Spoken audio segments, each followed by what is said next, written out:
السلام علیکم ناظرین، آج کی آخری قسط میں ہم نے دیکھا کہ شائستہ عریج کو نیچے گرانے والی تھی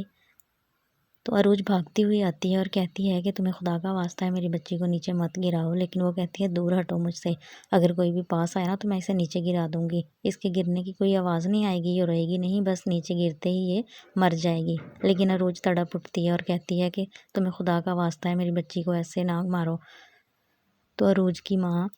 مہرین بھی بہت زیادہ اس کی منتیں کرتی ہے، لیکن شائستہ اس کو پکڑانے پہ راضی نہیں، اور شائستہ کہتی ہے میں اسے کس طرح سے پکڑا دوں، میں تمہیں نہیں اسے پکڑاؤں گی، میں اسے بھی مار دوں گی، جس طرح سے میں نے تمہیں کچرے کے ڈھیر پہ پھینک دیا تھا اسی طرح سے میں اسے بھی مار دوں گی۔ تو مہرین کو اس بات پر بہت زیادہ غصہ آتا ہے اور وہ کہتی ہے کہ تم ظالم گناہ گار عورت تم ہو، تم اس طرح کی حرکت میرے ساتھ کر سکتی ہو، مجھے یقین نہیں آ رہا ہے، تم نے میری بیٹی کو پیدا ہوتے ہی مجھ سے اتنے سالوں تک دور رکھا، تو تم تو انسان کہلانے کے بھی لائق نہیں ہو، تم تو انسانیت کے نام پر ہی دبا ہو۔ تو وہ کہتی ہے کہ پیچھے ہٹ جاؤ، اگر میرے پاس کوئی بھی آئے نا تو میں اسے نیچے گرا دوں گی۔ تو اس طرح سے ان کے درمیان لڑائی چل رہی ہوتی ہے کہ تبھی وہاں پہ ادریس آتا ہے، ادریس آ کر کہتا ہے کہ عروج کہ یہ کیا ہو رہا ہے، چلو عروج تم آؤ اور ادھر اس پیپرز پر سائن کرو، میں نے بھی بہت زیادہ ایسے دن دیکھ لیے ہیں، میں اب اس طرح کا دن نہیں دیکھنا چاہتا ہوں، میں اس طرح سے نہیں رہ سکتا ہوں، تم اپنی جائیداد میرے نام پر کرو گی، تمہاری جان اور تمہاری مہرین کی جان اس بچی میں بستی ہے نا۔ تو وہ کہتے ہیں کہ چلو تم چپ چاپ یہاں پر سائن کرو۔ تو عروج کہتی ہے ہاں ہاں میں کر دیتی ہوں۔ وہ کہتا ہے کہ اتنا سوچتے نہیں ہیں، جب اپنی بچی کی زندگی کا سوال ہو تو اتنا زیادہ نہیں سوچتے ہیں، چلو تم جلدی سے سائن کرو اور بات کو ختم کرو۔ تو وہ کہتی ہے ہاں میں سائن کرتی ہوں۔ تو عروج سائن کرنے لگتی ہے تو مہرین کہتی ہے تم جلدی سے سائن کر دو، ہمیں اس جائیداد کی ضرورت نہیں ہے، ہمیں بس اپنی بیٹی کی ضرورت ہے۔ تو وسائی اس کے پیچھے شائستہ کی جاتی ہے اور اس کو دھکا دیتی ہے اور وہ عروج جو ہے وہ عریج کو پکڑ لیتی ہے۔ تو اس طرح سے ان کا پلان جو ہے وہ چوپٹ ہو جاتا ہے۔ تو پھر مہرین شائستہ کے منہ پر زور سے تھپڑ رسید کرتی ہے اور کہتی ہے کہ تم اتنی گھٹیا اور گناہ گار انسان ہو کہ تمہیں میں کبھی بھی معاف نہیں کر سکتی ہوں، مجھے سمجھ نہیں آ رہی ہے کہ تم اتنی گھٹیا ہو سکتی ہو، تمہارے منہ پر تو یہ تمانچہ وقت نے رسید کیا ہے، جو تم نے میرے ساتھ اتنا زیادہ غلط کیا تھا نا، تمہیں بھی وقت نے دکھا دیا کہ کس طرح تمہارے ہاتھ اب خالی ہیں، تم جیسے لوگوں کو میں اب ایک نظر بھی دیکھنا نہیں چاہتی ہوں، دفع ہو جاؤ، نکل جاؤ میرے گھر سے اور مجھے یہاں پر نظر نہ ہو۔ اور وہ مہرین کو وہاں پہ چھوڑتے ہوئے شائستہ کو ادریس لیتا ہے اور وہاں سے چلا جاتا ہے۔ شائستہ اپنے کمرے میں آتی ہے اور ادریس کو کہتی ہے کہ دیکھو میں نے کتنے زیادہ پاپڑ بیلے تھے اس جائیداد کو حاصل کرنے کے لیے، کس طرح سے میں نے یہ ساری جائیداد حاصل کرنے کے خواب دیکھے تھے، میں یہاں پہ ہی رہوں گی، یہاں پہ ہی میری قبر بنے گی، ایک عالیشان قبر بنے گی، میں یہاں سے کہیں نہیں جاؤں گی، یہ سب کچھ میرا ہے، میں کسی کو بھی نہیں یہاں پہ رہنے دوں گی، یہ سب کچھ میرا ہے، میں ہی یہاں کی مالکن ہوں۔ وہ جیسے پاگلوں کی طرح حرکتیں کر رہی تھی، وہ تو مکمل طور پر پاگل ہی ہو چکی تھی، وہ ہنستی جا رہی تھی اور بات کر رہی تھی اور ادریس کو کہتی ہے کہ ادریس تم کچھ بولتے کیوں نہیں؟ وہ ادریس کہتا ہے کہ تم صبر کرو، تو وہ کہتی ہے مجھ سے صبر نہیں ہو رہا ہے۔ پھر شائستہ ادریس سے باتیں کر رہی ہوتی ہے اور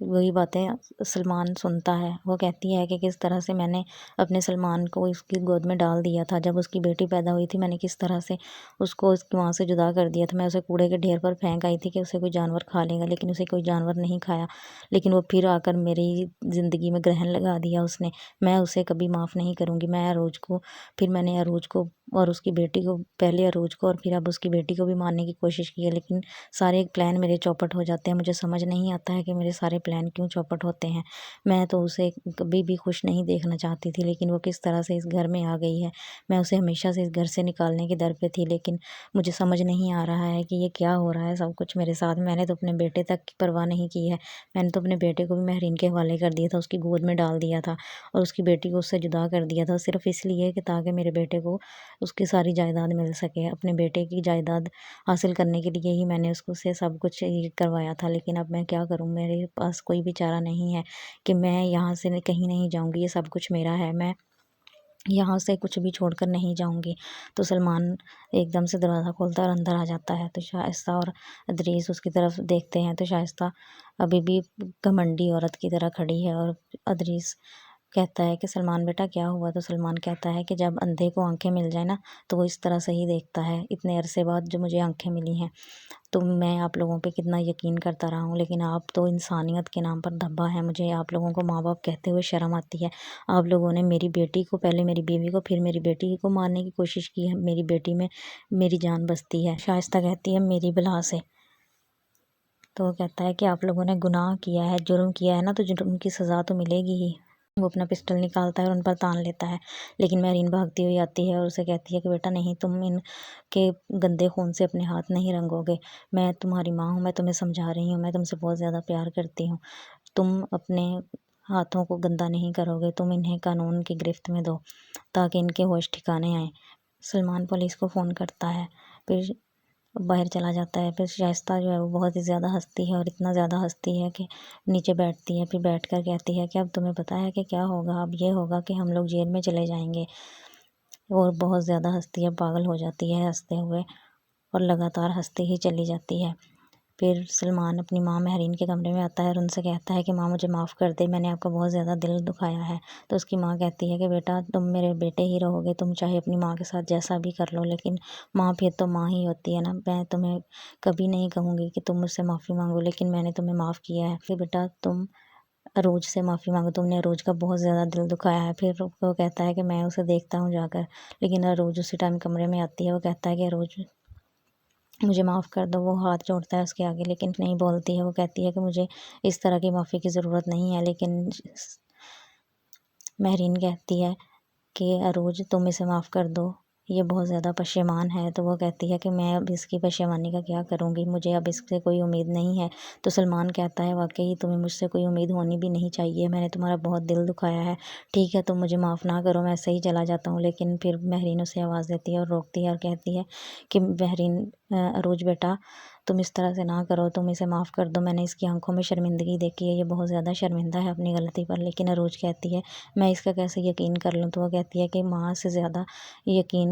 کوئی بھی نہیں کر سکتا ہے، میں جانتی ہوں، لیکن میں نے اس کی آنکھوں میں دیکھا ہے، یہ بہت زیادہ شرمندہ ہے اور اپنی غلطی پر پشیمان ہے۔ تو پھر عروج اسے معاف کر دیتی ہے۔ یہ اس ڈرامے کا ہیپی اینڈنگ ہے، اور اگر آپ کو اس مکمل ایپیسوڈ کا ریویو پسند آیا ہے تو میرے چینل کو سبسکرائب کریں اور بیل آئیکن کو پریس کریں۔ پھر ملیں گے ایک نئے ریویو کے ساتھ، تب تک کے لیے اللہ حافظ۔